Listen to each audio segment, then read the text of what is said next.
नमस्कार, मैं professor Narendra Kumar Pande, physics department, Lucknow university से। और वेव मोशन के लेक्चर सीरीज में मैं आज आपका चौथे लेक्चर में स्वागत करता हूं। और आज के लेक्चर का जो टॉपिक है वो है द नेचर ऑफ वेव्स। अब तक हम लोग simple harmonic motion, phase of a particle और प्लेन प्रोग्रेसिव वेव का मैथमेटिकल एक्सप्रेशन इसको समझ चुके हैं। तो उसी सीरीज में हम आगे बढ़ते हुए आज टॉपिक कवर करेंगे द नेचर ऑफ वेव्स। जैसा हम जानते हैं कि एक वेव जो है वो डिस्टरबेंस या एनर्जी है जो मीडियम में एक पॉइंट से दूसरे पॉइंट तक जाता है और मीडियम के पार्टिकल अपने मीन पोजीशन पर ऑसिलेशन करते हैं। ये एक साइनसॉइडल वेव के लिए है। और एक प्लेन प्रोग्रेसिव वेव का इक्वेशन जो कि पॉजिटिव एक्स एक्सिस के डायरेक्शन में जा रहा है, उसका एक्सप्रेशन है y = a sin omega t - kx। And हम लोगों ने ये सारी चीजों को अच्छे से समझ लिया है। वेव्स दो तरह के होते हैं, एक ट्रांसवर्स वेव होता है और एक होता है लॉन्गिट्यूडनल वेव। ट्रांसवर्स वेव में जो मीडियम के पार्टिकल्स का ऑसिलेशन होता है वो वेव के प्रोपेगेशन डायरेक्शन के परपेंडिकुलर होता है, और लॉन्गिट्यूडनल वेव में जो मीडियम के पार्टिकल का ऑसिलेशन होता है वो उसी दिशा में होता है जिस दिशा में वेव का प्रोपेगेशन होता है। मैकेनिकल वेव्स दोनों तरह के हो सकते हैं, ट्रांसवर्स भी हो सकते हैं, लॉन्गिट्यूडनल भी हो सकते हैं। और इलेक्ट्रोमैग्नेटिक वेव्स जो हैं वो ट्रांसवर्स होते हैं, जैसे लाइट एक ट्रांसवर्स वेव है। अब एक ट्रांसवर्स वेव को हम विजुअलाइज करने की कोशिश करें तो एक रोप में अगर हम उसको एक रेगुलर पीरियोडिक मोशन दे करके और हम उसमें एक वेव को सेट करने की कोशिश करें तो ऐसा ट्रांसवर्स वेव दिखाई देगा। अब यहाँ पर जैसे रेडियो वेव या गिटार स्ट्रिंग में वाइब्रेशन है, वो सारे के सारे ट्रांसवर्स वेव्स होते हैं। अब यहाँ हम ये देख रहे हैं कि वेव के प्रोपेगेशन का डायरेक्शन राइट हैंड साइड में है और मीडियम के पार्टिकल का ऑसिलेशन परपेंडिकुलर है। फॉर एग्जांपल समझने के लिए ये रेड डॉट्स इसमें दिखाए गए हैं। किसी एक रेड डॉट को अगर फोकस करें तो हम देखेंगे ये वाला पार्टिकल ये राइट को नहीं मूव कर रहा है, ये अपने ही मीन पोजीशन पर ऑसिलेशन कर रहा है perpendicular to the direction of propagation of the wave. तो ये एक विजुअलाइजेशन है एक रोप में वेव का, ट्रांसवर्स वेव का। We can see from the animation that the shape of the wave repeats itself at regular distance. आप खुद देखिए कि वेव का जो शेप है वो रिपीट हो रहा है एक रेगुलर डिस्टेंस के बाद। The distance between similar points on adjacent waves is called the wavelength lambda. अब आप खुद देखिए एक ही तरह के दो पॉइंट्स के बीच का डिस्टेंस वेवलेंथ है और वेव अपने आप को रिपीट कर रहा है एक सर्टेन डिस्टेंस के बाद में, और वही डिस्टेंस जो हमारा वेवलेंथ लैम्डा के बराबर है। एक इलेक्ट्रोमैग्नेटिक वेव फॉर एग्जांपल एक ट्रांसवर्स वेव होता है, जस्ट लाइक एक वेव रोप में होता है वैसे ही इलेक्ट्रोमैग्नेटिक वेव भी होता है। इसको अगर हम देखना चाहें तो पिक्चर कुछ ऐसा दिखाई देगा। इसमें इलेक्ट्रिक और मैग्नेटिक जो वेक्टर्स हैं उनका ऑसिलेशन आपस में परपेंडिकुलर होता है और ये दोनों भी परपेंडिकुलर होते हैं प्रोपेगेशन डायरेक्शन के। और दो सिमिलर पॉइंट्स के बीच का डिस्टेंस आप यहाँ भी देख सकते हैं, वो एक वेवलेंथ के बराबर है। ये इलेक्ट्रिक फील्ड का ऑसिलेशन दिखाया गया है जो कि दिखाया गया है रेड से, और ये दिखाया गया है ग्रीन से, ये दिखाया गया है मैग्नेटिक फील्ड का ऑसिलेशन। तो ये एक ट्रांसवर्स वेव का एग्जांपल है। अब इलेक्ट्रोमैग्नेटिक वेव को भी अगर हम एनिमेशन में देखना चाहें तो वो कुछ इस तरह से दिखाई देगा। वेव का जो प्रोपेगेशन है वो इस तरफ है, आप देख सकते हैं, और इस तरफ में एक्स एक्सिस के लॉन्ग और जेड एक्सिस के लॉन्ग इलेक्ट्रिक और मैग्नेटिक वेक्टर्स का ऑसिलेशन हो रहा है, और दो सिमिलर पॉइंट्स के बीच में आप खुद ही देख सकते हैं कि ये वेवलेंथ है और पैटर्न अपने आप को एक सर्टेन डिस्टेंस के बाद में रिपीट कर रहा है। तो इलेक्ट्रोमैग्नेटिक वेव भी एक ट्रांसवर्स वेव का एग्जांपल है। अब एक साइनसॉइडल ट्रांसवर्स वेव को हम बड़े आसानी से समझ सकते हैं। एक्चुअली जो हमारा ट्रांसवर्स वेव हो या लॉन्गिट्यूडनल वेव हो, दोनों ही वेव को हम साइन फंक्शन से इंडिकेट करते हैं। तो एक ट्रांसवर्स वेव में साइन फंक्शन को समझना आसान है क्योंकि वो शेप अपने आप दिख जाता है, विजुअलाइज करना बड़ा आसान है। लेकिन एक लॉन्गिट्यूडनल वेव में साइन कर्व होना मुश्किल है, उसको समझना होगा, उसको विजुअलाइज करना मुश्किल है डायरेक्टली। यानी कि एक लॉन्गिट्यूडनल वेव में चूंकि पार्टिकल्स का ऑसिलेशन भी उसी एक्सिस के अलॉन्ग है जिस एक्सिस के अलॉन्ग वेव का प्रोपेगेशन है तो वहां पर साइन फंक्शन खुद ब खुद नहीं दिखेगा, उसको विजुअलाइज हम नहीं कर पाएंगे। तो कैसे वो साइन फंक्शन है? तो इसको ऐसे समझना चाहिए कि अगर हम किसी भी एक पर्टिकुलर टाइम पर मीडियम के पार्टिकल्स का अपने अपने मीन पोजीशन से, रेस्पेक्टिव मीन पोजीशन से क्या डिस्प्लेसमेंट है, इस चीज को, इस क्वांटिटी को हम वाई एक्सिस पर प्लॉट करें और उस पार्टिकल का पोजीशन अगर हम एक्स एक्सिस पर रहने दें तो उस समय में जो कर्व बनेगा वो साइन कर्व बनेगा। और इसलिए हम साइन फंक्शन से हम लॉन्गिट्यूडनल वेव को भी इंडिकेट करते हैं। फॉर एग्जाम्पल आप यहाँ देख सकते हैं, यहाँ हमने लिया है मीडियम के पार्टिकल्स को, एक लॉन्गिट्यूडनल वेव का प्रोपेगेशन होता है। इसमें ए से बी का डिस्टेंस एग्जैक्टली उतना ही है जितना डिस्टेंस वेव t/4 सेकेंड में कवर करेगा, या बी से सी भी t/4 सेकेंड में कवर करेगा। और ए और बी के बीच हमने कुछ पार्टिकल्स को दर्शाया है। तो जब वेव आए करके डिस्टर्ब करेगा तो सबसे पहले पहला पार्टिकल डिस्टर्ब होगा, ये राइट हैंड साइड की तरफ मूव करना शुरू होगा। जब ये राइट हैंड साइड की तरफ जाएगा तब तक वेव दूसरे के पास पहुंचेगा, वो भी राइट हैंड साइड की तरफ जाना शुरू करेगा, फिर तीसरे के पास पहुंचेगा, चौथे के पास पहुंचेगा। तो हरेक के पास वेव थोड़ी थोड़ी देर के बाद पहुंच रहा है। तो हरेक को t/4 सेकेंड अगर हम टाइम ले लें तो t/4 सेकेंड पर हरेक पार्टिकल को t/4 सेकेंड नहीं मिला। जैसे पहले पार्टिकल को पूरा t/4 मिला तो ये अपने मैक्सिमम डिस्प्लेसमेंट पर होगा, दूसरा पार्टिकल t/4 पर अपने मैक्सिमम से थोड़ा, तीसरा उससे पहले, चौथा उससे पहले। और जो बी पर पार्टिकल है वहां t/4 सेकेंड पर वेव अभी जस्ट पहुंचा है तो उसका डिस्प्लेसमेंट 0 होगा। अब एक आर्बिट्ररी स्केल पर हम इन सारे पार्टिकल्स का अगर हम डिस्प्लेसमेंट दिखाने की कोशिश करें इसी एक्सिस के अलॉन्ग, हम अभी सिर्फ प्रोपेगेशन डायरेक्शन या ऑसिलेशन एक्सिस के अलॉन्ग ही हम उन सारे के सारे पार्टिकल का एक आर्बिट्ररी स्केल पर उनका डिस्प्लेसमेंट दिखाने की कोशिश करें तो वो डिस्प्लेसमेंट कुछ ऐसा होगा t/4 सेकेंड पर। और देखिए पहला पार्टिकल का मैक्सिमम डिस्प्लेसमेंट, दूसरे का उससे कम, तीसरे का उससे कम, चौथे का उससे कम, और ये पार्टिकल तक अभी जस्ट वेव पहुंचा है। अब हम एक काम करें, t/4 पर सभी के टिप्स को ज्वाइन कर दें। अगर हम सभी के टिप्स को ज्वाइन करेंगे तो हमें एक साइन वेव का 1/4 पार्ट दिखाई देगा। यानी डिस्प्लेसमेंट का जो वैल्यू मिल रहा है वो एक साइन कर्व को डिपिक्ट कर रहा है पोजीशन के अलॉन्ग। और ये और ज्यादा प्रोमिनेंटली दिखाई देगा, स्पष्ट दिखाई देगा अगर हम इस डिस्प्लेसमेंट को वाई एक्सिस के अलॉन्ग प्लॉट करें और इनके पोजीशन को एक्स एक्सिस के अलॉन्ग रहने दें। तो कैसा दिखाई देगा? तो ऐसा दिखाई देगा। यानी displacement plotted along Y axis and position of particles जैसे यहां पर था उसको एक्स एक्सिस पर रहने दिया गया। तो ये हमारा साइन कर्व का हमें दिखाई दे गया यहाँ पर। तो this is the displacement equation of the particle in a longitudinal wave at t is equal to t/4. And if you remember last class, तो वहां ट्रांसवर्स वेव में भी पहले t/4 सेकेंड में ऐसा ही शेप दिखाई दिया था।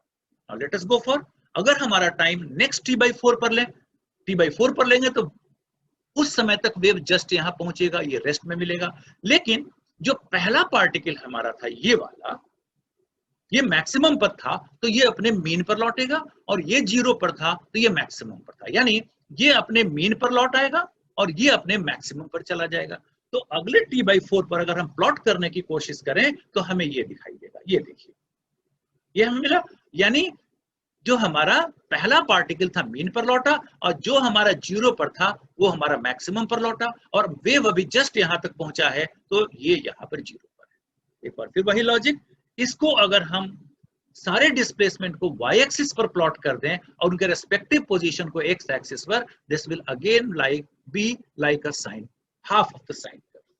यानी हम देख रहे हैं कि इवन इन लॉन्गिट्यूडनल वेव हम डिस्प्लेसमेंट को, जो कि हमारे वेव के प्रोपेगेशन डायरेक्शन के अलॉन्ग, अगर हम उनके डिस्प्लेसमेंट को वाई एक्सिस पर प्लॉट करें, उनके पोजीशन को एक्स एक्सिस पर प्लॉट करें तो हमें साइन कर्व मिलेगा। ठीक इसी तरह अगर 3t/4 पर हम करें ऐसा कर्व मिलेगा। अगर हम वर्टिकल एक्सिस पर प्लॉट करें डिस्प्लेसमेंट को तो ये कर्व फिर साइन का हो जाएगा।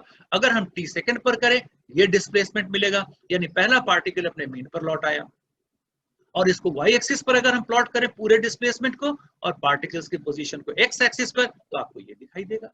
यानी जब हम वाई एक्सिस पर डिस्प्लेसमेंट प्लॉट करेंगे, एक्स एक्सिस पर पोजीशन, तो लॉन्गिट्यूडनल वेव का भी जो शेप हमें दिखाई देगा वो साइन किस शेप में होगा, और इसलिए लॉन्गिट्यूडनल वेव को भी हम साइन फंक्शन से डिनोट करते हैं। So now it is very easy, transverse में तो आसानी से विजुअलाइज होता है, और लॉन्गिट्यूडनल में भी हम आसानी से विजुअलाइज कर सकते हैं हम कि भाई लॉन्गिट्यूडनल वेव को भी हम साइन वेव से इंडिकेट कर सकते हैं, उसको रिप्रेजेंट कर सकते हैं। ओके, अब हम आगे चलते हैं। A wave or disturbance travels through a medium such as air or water. Fluids such as these can be thought of as consisting of a large number of particles. Fluid को या जिस medium को, air को या liquid को, बहुत सारे particles का कलेक्शन कह सकते हैं। अब हर एक में पार्टिकल अपना टू एंड फ्रो मोशन करता है सिंपल हार्मोनिक मोशन में, और वेव अपना ट्रेवल करता है, ठीक है। लेकिन गौर करिए, पार्टिकल्स ट्रेवल नहीं करते हैं, particles do not travel. So what do we have? जैसे एक देखिए longitudinal wave, इसमें let us consider air particles set in motion by a vibrating piston. ये एक vibrating piston है, इससे हम इसके अंदर के air particle को oscillate कर रहे हैं, ठीक। इसमें से particles black dot से हमने दिखाया हुआ है, और एक representation के लिए symbolic एक हमने इसमें एक दिखाया गया है red dot को।